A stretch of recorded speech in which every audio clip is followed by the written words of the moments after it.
नमस्कार. नमस्कार. मी nexus founder Sukhdev Salve. माझ्याबरोबर जे व्हिडिओ शूट करत आहेत ते नेक्सस फाउंडर अक्षय कुदळ. आणि आज आपण ज्या क्षेत्रामध्ये आलेलो आहोत त्या शेतकऱ्याचा परिचय करून घेऊ.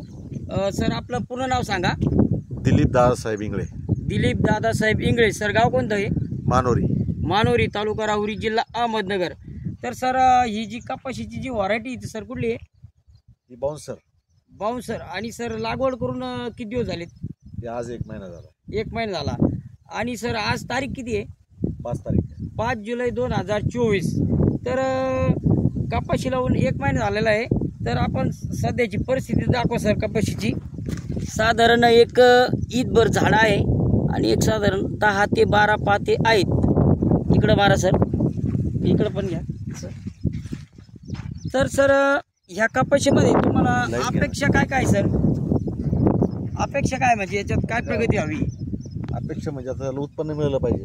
उत्पन्न चांगलं मिळालं पाहिजे. जास्तीत जास्त त्याला बोंड लागले पाहिजे, कैऱ्याचं लागले पाहिजे, त्याची पात्यांची संख्या वाढली पाहिजे, पानांची रुंदी वाढली पाहिजे, त्याची ग्रीनरी चांगली पाहिजे, सगळ्याच गोष्टी आहेत. आणि रिकव्हरी पण चांगली निघाली पाहिजे. बरोबर. तर आपण इंगळे साहेबांना नेक्सस कंपनीचे अमेझिंग असणारे प्रॉडक्ट देणार आहोत.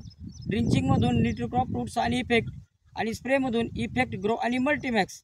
आणि 25 ते 30 दिवसांनी या कपाशीमध्ये जो काय बदल होणार आहे हे इंगळे साहेबांच्या अनुभवातून आपण ऐकणारच आहोत.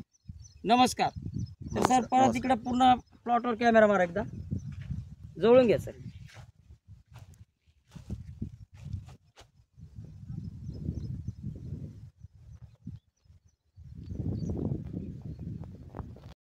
नमस्कार.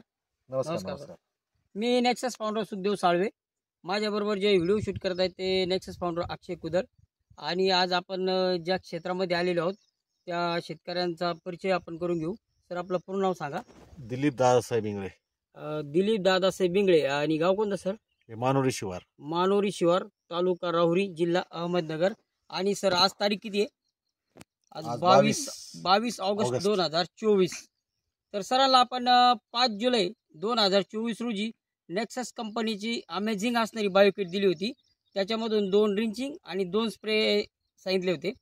तर सर, आज साधारण 30 ते 40 दिवस झालेत प्रॉडक्ट वापरून. तुम्ही 30-40 दिवस झाले म्हणजे 5 तारखेला आपण व्हिडिओ घेतला, त्याच्यानंतर तुम्ही 10 तारखेला 10 जुलैला प्रोडक्ट वापरले. म्हणजे आज साधारण 40 दिवसाचा कालावधी झालाय. तर या 40 दिवसाच्या कालावधीमध्ये सर तुम्हाला ह्या कपाशी पिकामध्ये काय काय फरक जाणवला सर? तशी कपाशीची लागवड ही 10 जूनची कपाशी लागवड आहे. पण पेरताना फक्त याला 3 रासायनिक खताच्या गोण्या सोडल्या होत्या आपण, म्हणजे पेरल्या होत्या. त्यानंतर मग आपण हे प्रोडक्ट वापरलं आपण 10 जुलैला. त्याचं ड्रेंचिंग दिलं सुरुवातीला, नंतर त्याच्यामध्ये एक स्प्रे घेतला. यामध्ये नेक्ससचे आपण 2 ड्रेंचिंग आणि एक स्प्रे असं घेतलेलं आहे. आज ही 40 दिवसाची म्हणजे आज ही 40 दिवसानंतर आजची कपाशीची वाढ ही समाधानकारक मला असं वाटतंय. पानांची रुंदी आणि याची बोंडांची संख्या सुद्धा भरपूर आहे.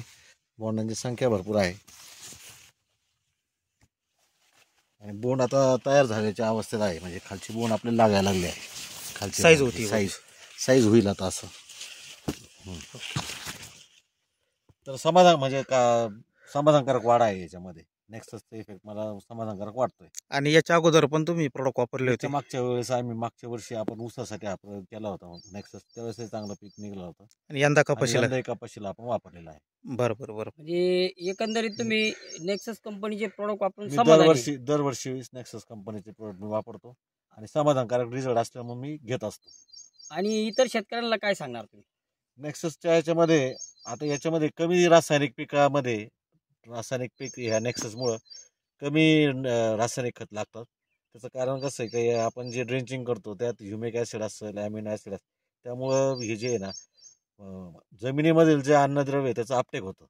त्यामुळं त्याच्यामुळे ते सगळ्यात महत्त्वाचं ते काम करतं. मुळ्याच्या हे होतं त्याच्यामुळे आपले कार्यक्षम वाढ होती. आणि पांढऱ्या मुळ्यांची त्यामुळे कार्यक्षम वाढ होती. आणि त्यामुळे अपटेक होतं जमिनीतला जो आपला घटक आहे, इतर घटक जे लागणार आहेत ते त्याचा अपटेक होऊन पिकाला ते चांगला त्याचा प्रभावी वापर होऊन जातो.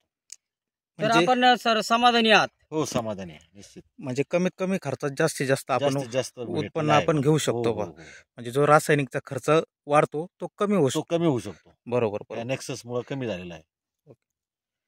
तर इकडे पूर्ण प्लॉटवर असं कॅमेरा मारा.